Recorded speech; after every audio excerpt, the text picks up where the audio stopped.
Hello Bihar board के बच्चों, कैसे हैं आप लोग? बढ़िया एकदम। तो मैं एस पी यादव आज लेकर आ गया हूँ क्लास 12 बिहार बोर्ड का इंग्लिश।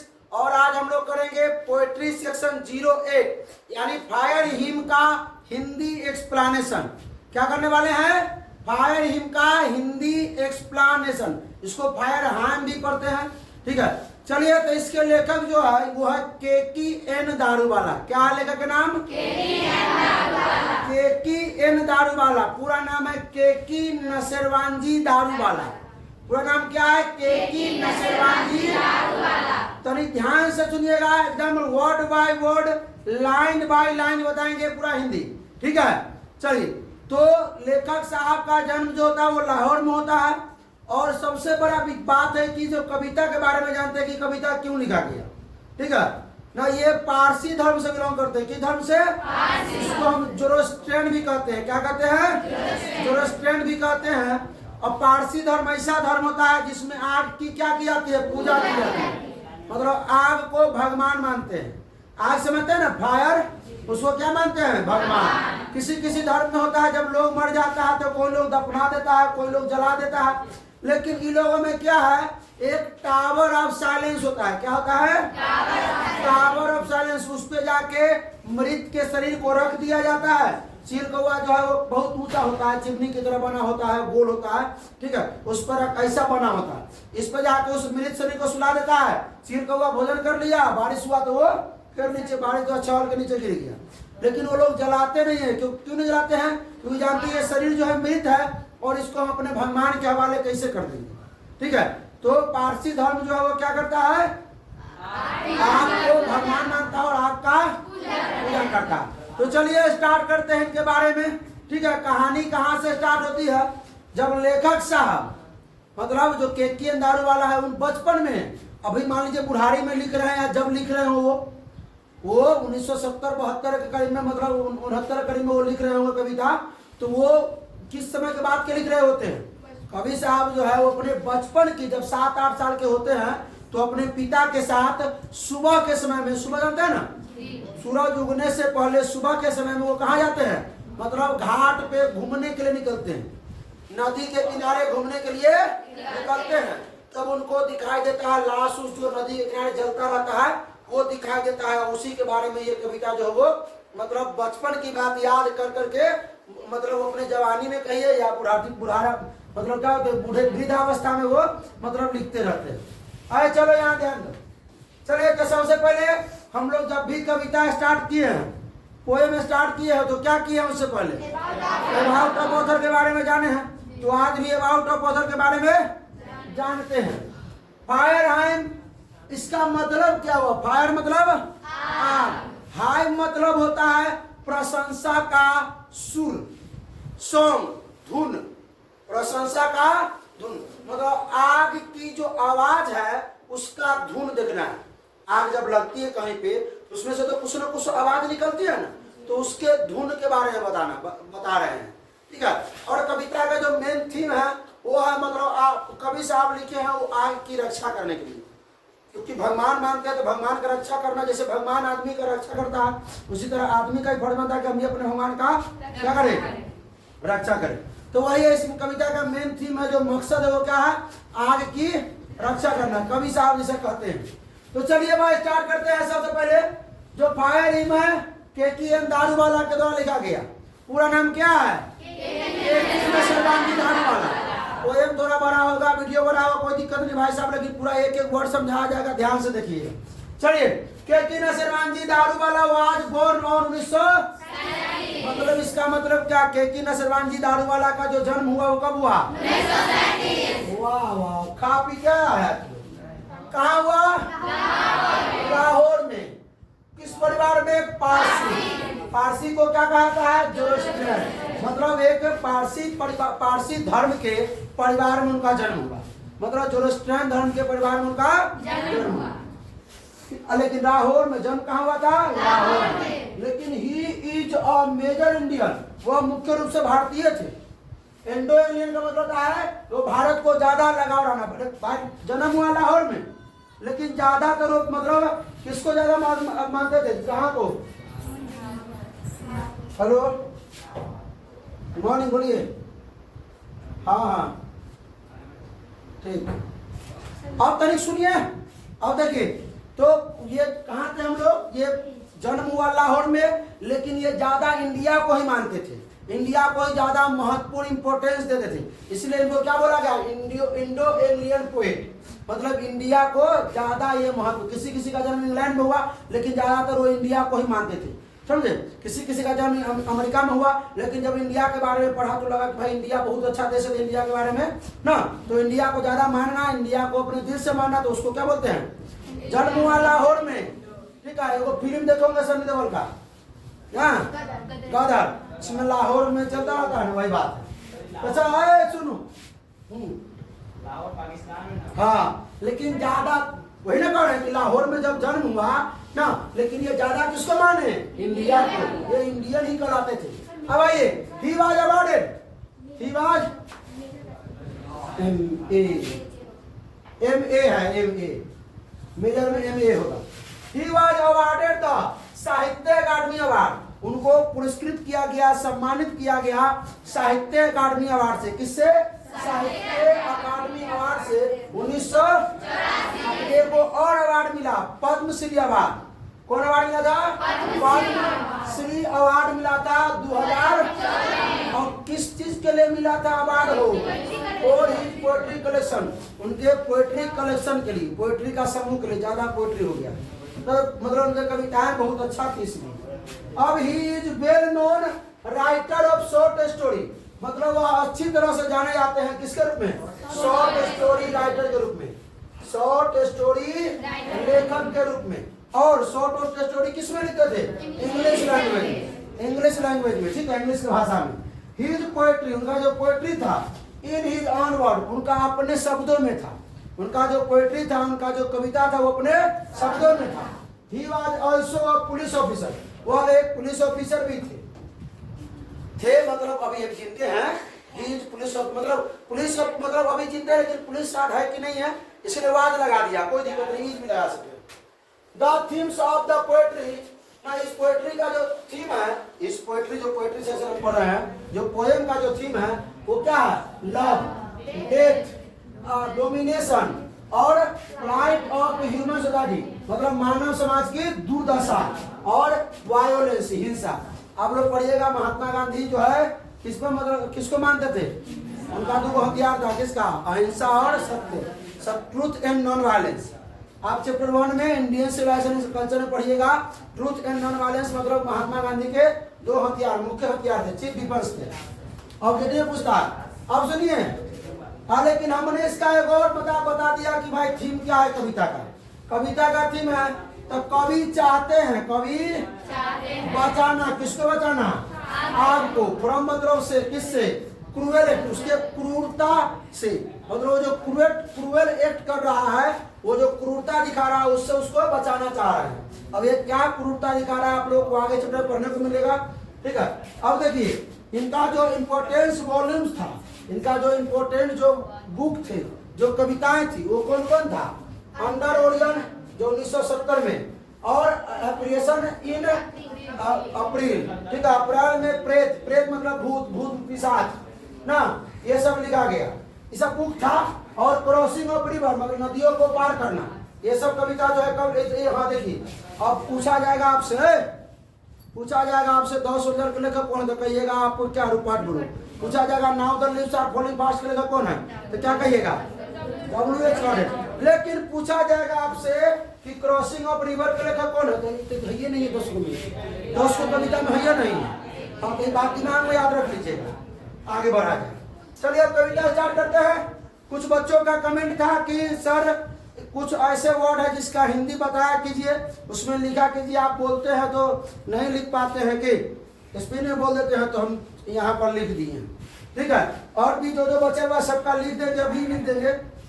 चलिए, तो द बर्निंग घाट, बर्निंग घाट मतलब होता है शमशान घाट। क्या होता है, शमशान घाट। बर्निंग घाट मतलब क्या होता है, शमशान घाट। तो ये सुनिए, पहले कविता स्टार्ट कब हुआ, जब लेखक साहब बच्चे में वो अपने पिता के साथ कहाँ जाते हैं, घूमने, नदी किनारे जब घूमने जाते हैं तो देखते हैं वहां पे क्या, लाश वगैरह सब जलता रहता।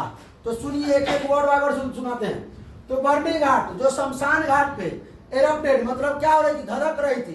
क्या धधक रही थी? फॉस्फोरेसेंस। फॉस्फोरेसेंस मतलब क्या होता है? फॉस्फोरेंस मतलब आग के नीला प्रकाश, आग में से जो है वो नीला प्रकाश धधक रही थी।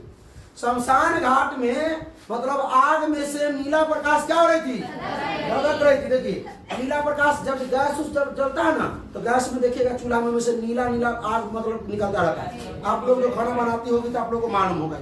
लड़का लोग नहीं बनाता है, लोग नहीं बनाता, बना लेते हैं। अच्छा, तो मालूम होगा। अच्छा चलिए सुनिए, तो इसका मतलब क्या हुआ कि जब शमशान घाट में वो घूम रहे थे तो उनको दिखाई क्या दिया कि शमशान घाट में से जो जहां लाश जलता रहता है, तो लाश में से जो है वो नीला प्रकाश, आग से नीला प्रकाश निकल रहा था, धधक रही थी। उसके बाद इस प्रकार धधक रही थी कि वंडरिंग घोस्ट लाइट, जो प्रकाश जो था ना, वो प्रकाश किस प्रकार का प्रकाश था? वंडरिंग घोस्ट मतलब डरावनी लाइट थी, डरावनी प्रकाश थी। डरावनी मतलब भूतिया, जो किसी को भी डरा दे। और क्या कर रही थी वो frightness part of passers bye.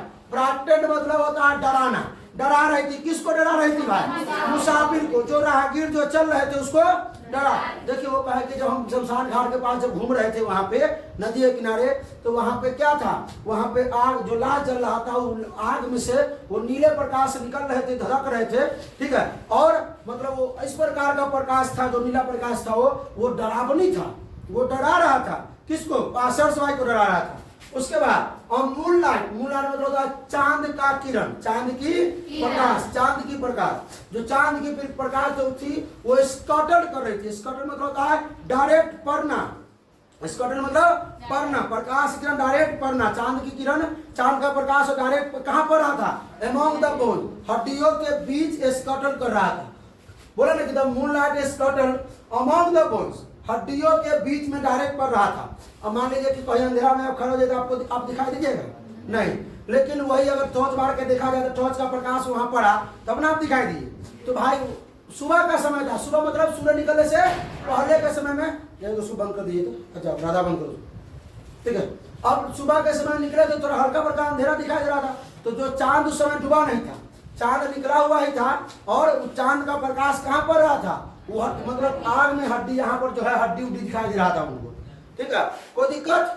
और समझ में हड्डियों का भी पड़ रहा था और हड्डी उनको दिखाई दे रहा था। उसके बाद कहते हैं, फिर देखिए वंस स्ट्रोलिंग, एक बार की बात है, एक बार की बात है जब एक बार वो टहल रहे थे। कौन? लेखक साहब और उनके, लेखक साहब और उनके पिताजी का। लेखक साहब कितने साल के होते हैं? मतलब 7, 8 साल 10 साल के होते हैं समझिए। ठीक है, अपने पिताजी के साथ। और वो बात को याद करके अभी मतलब वृद्धावस्था में या मतलब युवावस्था में वो लिख रहे हैं इस कविता को। ठीक है, तो टहल रहे थे। एट डाउन, डाउन मतलब सुबह का समय, डाउन मतलब सुबह के समय में वो टहल रहे थे। पास्ट रिवर बैंक, नदी के किनारे, रिवर में मतलब नदी के किनारे, मतलब नदी के किनारे। ठीक है, और ये घाट ना, घाट पर नदी के किनारे वो टहल रहे थे। ठीक है, तो अब लेखक साहब के पिता, लेखक साहब के पिताजी कहते हैं, लेखक साहब कहते हैं, लेखक साहब वहां पर सोचते हैं उस समय, जिस समय लिखते समय क्या सोचते हैं? वी, अच्छा वी लगाया क्यों? वी जो प्लुरल है, दो आदमी तीन आदमी तो ना वी, अगर अकेले आई लगाते आई सो, तो वी सो हम लोगों ने देखा। क्या देखा? चिंगारी, अंगारे, एम्बर्स देखा। हम लोगों ने एम्बर्स को देखा। लोजिंग देयर क्रूएल, क्या? लोजिंग देयर क्रूएल रेडनेस, अब खो रहे थे। लोजिंग मतलब खोना, खो रहे थे। देयर मतलब अपने, क्या खो रहे थे? लालिमा को खो रहे थे। और जब मान लीजिए कहीं आग लग जाता है, आप लोग गोईठा उठा में या कुछ में आग लगाते हैं लकड़ी उकड़ी में, तो पहले लाल रहता है, लेकिन समय बीतने के पश्चात धीरे धीरे क्या होता है? वो राख में परिवर्तन हो जाता है। राख का कैसा कलर होता है? ग्रे। कैसा कलर होता है? ग्रे। कोई दिक्कत? तो वो कह रहे हैं कि जो हम लोगों ने देखा, जो अंगारे थे, जो चिंगारी थी, आग की जो चिंगारी थी, ठीक है, वो खो रही थी अपनी, क्या? क्रूर लालिमा खो रही थी, क्रूर लालिमा खो रही थी। और परिवर्तन हो रही थी किसमें? ग्रे राख में ना, किसमें? ग्रे राख में परिवर्तन हुई थी। टाइट जो, और क्या कर रही थी वो? स्वेलोज मतलब निगलना, वो निगल रही थी। और सभी को निगल, कौन सभी को निकल रही थी भाई? एक तो आग थी, आग में से क्या मतलब, सुनिए ध्यान से, आग जो था, आग अपनी लालिमा को खो रहा था, क्रूर लालिमा को खो रहा था। जब आग खत्म होते जा रहा है तो क्या बनेगा? राख बनेगा। और उसी दौरान विक्की भाई, उसी दौरान वो क्या कर रही थी, निगल रही थी। किसको निगल रही थी भाई, किसको, हाफ कुक्ड लिम्स को, अर्ध जले, अर्ध जले, अर्ध जले हाथ पैर को निगल रही थी। मतलब उस समय जो दिखाई दे रहा था उनको, मतलब ऐसा मुर्दा दिखाई दिया उनको, लाश दिखाई दिया जो उनमें उंगली उंगली भी दिखाई दी, जो आधा पका हुआ था, झड़का हुआ था। हाँ समझे, तो अर्ध जले उंगली उनको क्या हो रही थी, दिखाई पड़ रही थी। ठीक है, तो उसको क्या आगे निकल रहा था। फिर आगे कहते हैं बोर्ड विटनेस, वो गवाह है, बोर्ड विटनेस वो गवाह है। द फायर, फायर से डिबेचोरी, जो फायर ने जो नीच काम किया है, फायर ने जो कुकृत किया है, मतलब गलत काम कर रहा है, उसका कौन, लेखक साहब उनके पिताजी क्या है, गवाह है। कहते मैं गवाह हूँ किसका, जो आग के जो कौन नीच काम का, आग ने जो नीच काम किया उसे गवाह हूँ। मतलब आग के, आग कोई लोग मर जाता है तो लोग आग क्या, लोग क्या करता है, आग के हवाले उस आदमी को कर देता है ताकि उसको पूरा जला दे, लेकिन आग क्या किया है, पूरा जलाया नहीं, इसीलिए वो कह रहे आग ये नीच काम किया। ठीक है, लेकिन आग को तो भगवान मानते हैं ना। अब सुन, फिर लखन साहब कहते हैं कि माय फादर सेड, मेरे पिताजी ने कहा, मेरे पिताजी ने कहा, यू सी, तुम देख रहे हो, दो उन हाफ बर्न्ड फिंगर्स, उस अर्ध जले उंगलियों को, उस उन अर्ध जले या अर्ध पके किसको, उंगलियों को, अर्ध जले उंगलियों को। माय फादर से, मेरे पिताजी ने कहा, मतलब लेखक साहब के पिताजी ने कहा उनको कि तुम देख रहे हो इस अर्ध जले उंगलियों को। अब आगे बढ़ते हैं कि क्या हुआ, अब ध्यान दीजिए यहाँ पे, एंड बोन, और किसको देख रहे हो, हड्डियों को, उन हड्डियों को देख रहे हो जो अभी तक जला नहीं है, पूरा तरह से बचा हुआ है। इस शब्द मतलब होता है, मतलब बची हुई हड्डियां जो पूरी तरह से न जली है। इस टर्म्स मतलब क्या होता है, बची हुई हड्डियां जो पूरी तरह से न जली है। तो आप उस उनके पिताजी ने कहा कि उस मतलब उस अर्ध जली उंगलियों को तुम देख रहे हो, और देख रहे हो उस हड्डियों को जो अभी तक पूरी नहीं जली हुई है। और सुनिए, शायद द फायर, फायर जो है एट टाइम, उस समय, फायर जो है इस समय फॉरगेट, भूल गया है, इट्स डीड, कि यह मर चुका है। मतलब पिताजी कह रहे हैं शायद आग यह भूल चुका है कि यह आदमी मरा हुआ है। मतलब कोई लोग उसको देख गया है कि जला दीजिए इसको, मतलब मरा हुआ है, मतलब आग भूल गया है कि यह मरा हुआ है। आग का काम क्या है कि ये मृत है, इसको हम पूरा निगल जाते हैं, पूरा जला के क्या बना देते हैं, राख बना देते हैं। तो कभी से आपके पिताजी कह रहे हैं कि शायद आग ये भूल चुका है, तुम देख रहे हो, तुम जानते हो कि शायद आग यह भूल चुका है इस समय कि मतलब ये मरा हुआ है, इसको पूरा जला देना चाहिए। उसके बाद और जोरोस्ट्रेन आई, मतलब अब मैं जोरोस्ट्रेन, मतलब वो कह रहा है कि मैं जोरोस्ट्रेन धर्म से बिलोंग करता हूँ, मैं जोरोस्ट्रेन था। जोरोस्ट्रेन मतलब समझते हैं ना, पारसी, पारसी लोग जो कौन, जो आग का क्या करते हैं, पूजा करते हैं। उसके बाद माय चाइल्ड, वो बचपन में उनका अपना जो बचपन तो था ना, फिंगर्स क्या क्लिंच्ड, मतलब वो अपने उनके बचपन में, मेरे बचपन में, माय चाइल्ड मतलब मेरे बचपन में। अब वो कह रहे हैं वो, उनका हाथ जो क्या हो गया, क्या क्लिंच हो गया, क्लिंच मतलब एकदम ठिठुर गया, क्या हो गया, पूरा एकदम ठिठुर गया। देखिए यहाँ लगा हूँ, ठंडा के मौसम था या गर्मी के मौसम था, घर के मारे हाथ लो नहीं सकल था, एक तो बच्चे थे, अब डरे हाथ पूरा इस प्रकार एकदम मुट्ठी बांध लिए कस करके कि, तो वो फिंगर्स क्या होगा, क्लिंच हो गया, मुट्ठी भींच गया उनका एकदम पूरा ना, एकदम ऐसे कर ली। और क्या हो गया, into a little note of pain, और मुट्ठी में हल्के, मुट्ठी बंदे बंदे हल्का उनका हल्का हल्का जो है उंगली समय दर्द होने लगा, उनकी उंगली में। अब डर के मारे किसको नहीं ऐसा हो जाए, अब डायरेक्ट शमशान घाट पर पहुंच जाएंगे आप, और उस तरह का हालात देख लीजिएगा कि भाई अभी भी लाश बुझा रहा है, आधा जला नहीं, आधा जल गया हुआ है, आग खत्म हो रहा है ना, अपनी अंगारे को, अपनी चिंगारी को, अपनी जो है लालिमा को खो रहा है, और लाश पड़ा हुआ है, आदमी जला नहीं है पूरा, तो डर जाएगा लोग। उसके बाद आइसो, उस समय वो कसम खाएं, वो कहते हैं मैं कसम खाता हूं कि सेव फायर, आग को बचाऊंगा, आग को से मतलब बचाऊंगा, फ्रॉम से, किससे, सीन ऑफ फॉरगेटफुलनेस, इस भूलने से, इस भूल की जो पाप, भूलने की जो पाप कर रहा है, जो भूलने की जो क्या कर रहा है, पाप कर रहा है, मतलब उल्टा हो गया ना, पूरा लिखना पड़ेगा, जो ये भूलने की क्या कर रहा है, पाप, भूलने की पाप जो कर रहा है, उससे मैं क्या करूंगा, आग को बचाऊंगा, से मतलब का बचाना। उसके बाद कहते हैं इट नेवर फॉरगेट, मैं नहीं भुला सकता हूँ। मैं शायद जिस समय लिख रहे हैं उस समय ये बात करें कि मैं नहीं भुला सकता, मैं या नहीं, मैं नहीं भूला हूँ, मैं नहीं भूला हूँ, मैं कभी नहीं भूला हूँ, मैं नहीं भूला सकता कि 20 years since 20 साल पहले जो है क्या हुआ था उनके साथ, मतलब 20 साल पहले भी, मतलब जिस समय लिख रहे हैं उससे 20 साल पहले क्या हुआ था, वो कह रहे हैं कि जैसे कि आज, मतलब जैसे कि आज, मतलब नेवर मतलब कभी नहीं, और फॉरगेट मतलब भुलाना, भूलना। 20 मतलब 20 साल पहले, आज मतलब जैसे कि, आज मतलब जैसे कि, जो वर्ड का आपको हिंदी चाहिए कमेंट जरूर कर दीजिएगा, हम कमेंट में एक्टिव रहते दे देंगे, ठीक है। और आई कैन डैट, मैंने भी हवाले किया था, मैंने भी हवाले किया था माय फर्स्ट बॉर्न, मेरे पहले बच्चे को, किसके हवाले, फ्लेम के हवाले, फ्लेम मतलब आग के हवाले। अब देखिए वो तो भाई कभी तो आपको भगवान मानते हैं, वो तो भाई मतलब पारसी धर्म में जो है आग में यदि लाश को नहीं जलाया जाता है, लेकिन ये काहे मतलब जला दिए, ये आग में अपने पहले बच्चों को काहे जला दिए, क्योंकि जो टावर ऑफ साइलेंस जो था उनके घर से हजारों मील दूर था, वहां तक नहीं जा पाए, इसलिए उन्हें आग में जला। तो वही कभी कहते हैं कि मुझे याद है, मैं नहीं भुलाया उस बात को कि मैंने भी अपने पहले बच्चे को, फर्स्ट चाइल्ड, पहले फर्स्ट बॉर्न मतलब पहले बच्चे को क्या किसके हवाले कर दिया था, आग के हवाले कर दिया था। क्यों आग के हवाले कर दिया था, क्योंकि नियरेस्ट जो नजदीकी टावर था, जो नजदीकी, अभी हम तुरंत बताए टावर के बारे में, नजदीक जो टावर ऑफ साइलेंस था वो वाज 1000 माइल दूर, हजारों मील दूर थे।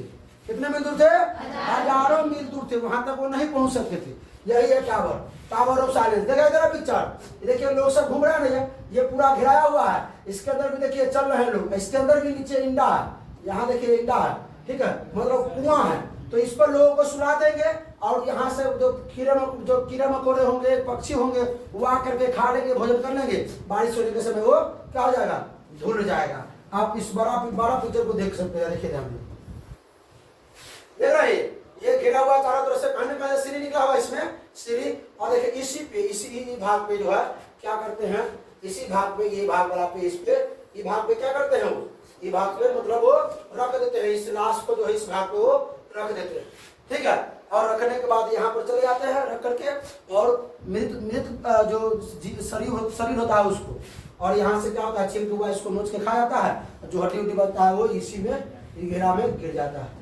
आप समझे नहीं समझे, चलिए अब समझिए, आगे बढ़ते हैं, बहुत देर हो गया।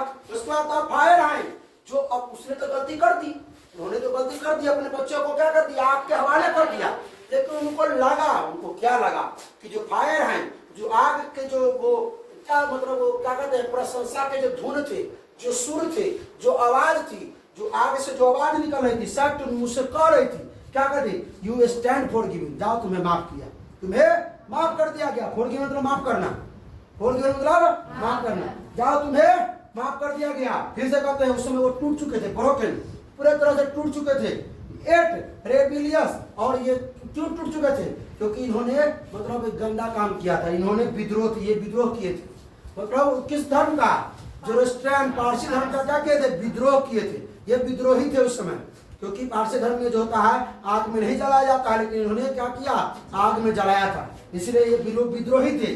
फिर से उसके बाद एक बार यहाँ कसम खाए थे, अब उसमें फिर से दोबारा कसम खाते हैं, दिस टाइम उसी समय कसम खाए, इस समय कहते कि मैं कसम खाता हूँ उस समय कि टू सेव इट, मैं इसे बचाऊंगा, फ्रॉम मतलब से द सीन ऑफ फॉरगिविंग, मतलब भूलने, मतलब माफ करने की पाप से, मतलब पहले तो भूल रहा था उस पाप से बचा रहा है, और जो गलती कर रहा है उसको भी क्या कर देता है, माफ कर देता है। तो जो माफ मतलब पहले गलती करता है उसको माफ भी कर देता है, तो माफ करने की पाप से मैं उसको बचाऊंगा, मतलब मैं ऐसा करने ही नहीं दूंगा कि कोई इसमें आके लाश रखे और इसको मतलब आधा जला दे और फिर उसको माफी मांगना पड़े, तो मतलब आग को माफ करना पड़े, तो आग को माफ करने की पाप से मैं बचाऊंगा। यहाँ कहते हैं आग को भूलने की पाप कर रहा है उससे बचाऊंगा, यहाँ माफ करने की पाप से बचाऊंगा, यहाँ हो गया माफ करने की पाप से बचाऊंगा, ठीक है।